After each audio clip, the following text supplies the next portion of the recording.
Hello everyone, welcome to my channel. If you got a moment, subscribe. I want to talk about something a little different, off topic. I was reading an article a couple of days ago, maybe three, something like that, where a major electric company in Luzon, around Manila area,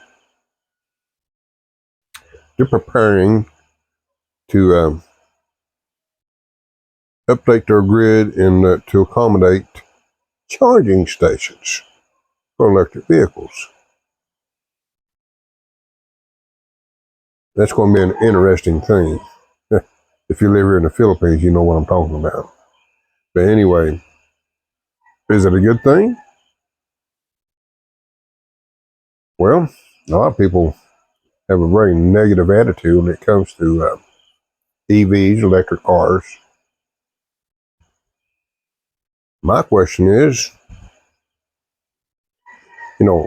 these electric companies that still burn coal, natural gas, and so forth, fossil fuels. How many of y'all raising your kids to be coal miners? How many of you raising your kids to work in the oil fields, natural gas, and so forth, doing this extreme physical labor? How many of y'all doing that? Oh, I see. But anyway, let's get the point across. You know that when the automobile was first introduced to the general public, they got the same perception. Oh, you're not going to replace the horses and buggies. You're not going to put our mules and not caribou, but I'm talking oxen out of the farming. Ain't no way a machine is going to take their place. Oh, where are you going to get gasoline and get fuel for these things? Can you imagine? No, I wasn't living during that time. Can you imagine the negativity that they received? Tell you a little tidbit of history also. Do you know the first automobiles were electric?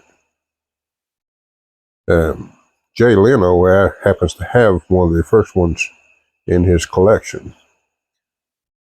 And the original batteries, I don't know if he has the original batteries, but the original batteries lasted for many years, and they're rebuildable. And they had a good range for that time frame. Seemed like I remember hearing that they had somewhere around like a 90-mile range. But most of those electric vehicles were designed for women to go to out shopping or to church and so forth. City life, the upper class. Now that's a little tidbit of history. Now, I won't live long enough to see it, but it's coming. The automobile as we know it's going to change. Battery technology is going to change. I seen a post a few days back. They've been reposted many times over the last few years about a dealership in Florida, I think it was, for Nissan. I think it was Nissan, I'm not for sure. Battery replacement. Now, this vehicle at the time was a little over 10 years old and had 70,000 miles on it. And the dealership quoted, I think it was $40,000 to replace the batteries. Oh, everybody picked up on that. You can buy a car and all this, all the negativity about that. If you do a little research, in most cases, those batteries can be repaired for a whole lot less.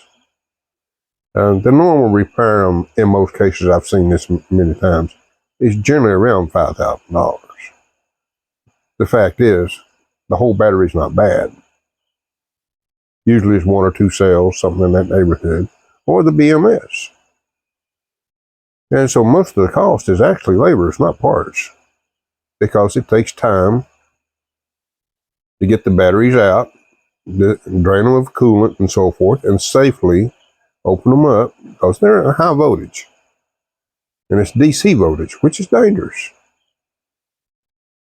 And so that's a big factor, but they can be repaired reasonably.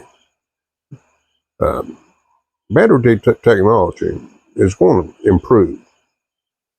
But I found, to me, the car's age and the batteries are functioning to that time, that's pretty impressive, isn't it? Nobody looks at it that view. They look at the cost. Yeah, I've owned vehicles over 10 years. And how much did I spend over that 10-year period? I probably could have bought those batteries. If you drive. Because most of the time if I owned a vehicle over 10 years, I had several 100,000 miles on it. So, and it's not uncommon for these EVs to have 100,000 plus miles on them. All you got to do is do a little research. But again, it's coming.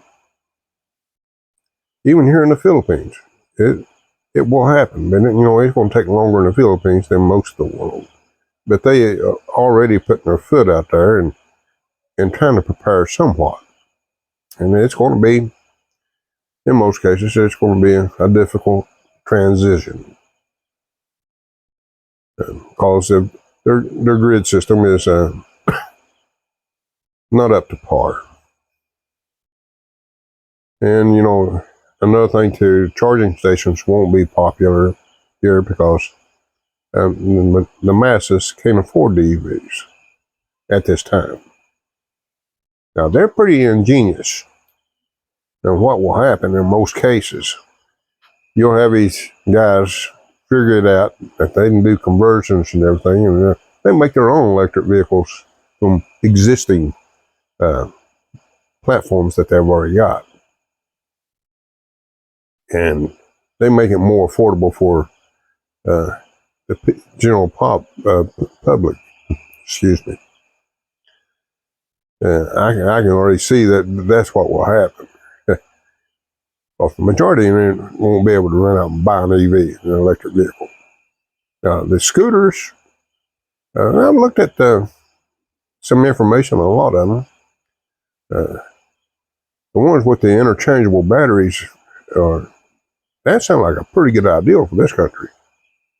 I've seen that where they can stop by and just swap the batteries out for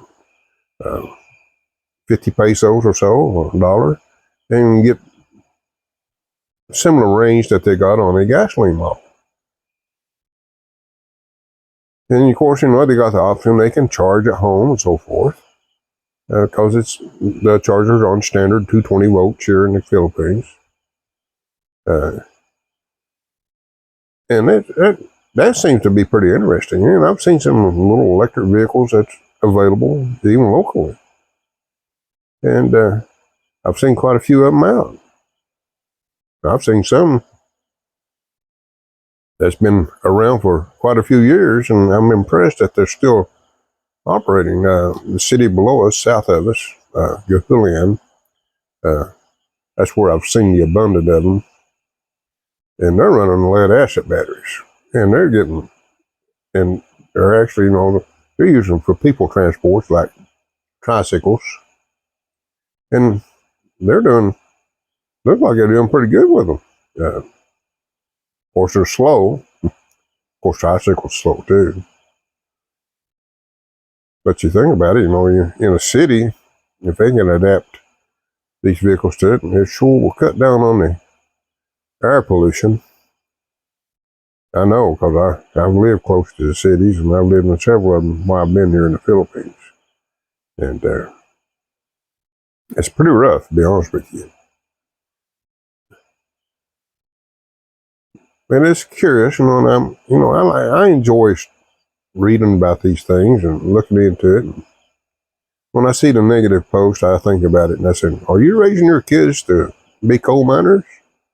Are you raising your kids to work these hard labor jobs in the oil fields and gas?" I'm curious. Is that the future you want them to have? Yeah, they're great paying jobs, but they're dangerous. I know. I was a coal miner, and I had my accident that took me out of the coal fields. I really liked my job. I more than liked it. I enjoyed it. But would I want my kids to be coal miners? No. I want them to have something better. Even though now those jobs they do pay well, but they're dangerous, highly dangerous. Even in the oil fields, those are highly dangerous jobs. And gas fields, natural gas, those jobs are very dangerous. Unless you just happen to be a gas well inspector or a meter reader. There's not enough jobs out there to do that. And most of that is done electronically now. So it's coming. The transition's going to be slow. And, renewable energies, it's going to be more aggressive also. As y'all know, I'm already using solar for my home. A lot of it. I'm not 100% yet. And the reason I'm doing it is not only because of the environment, because of the grid system here. Brownout after brownout. Experienced one last night. Everybody else did, not me.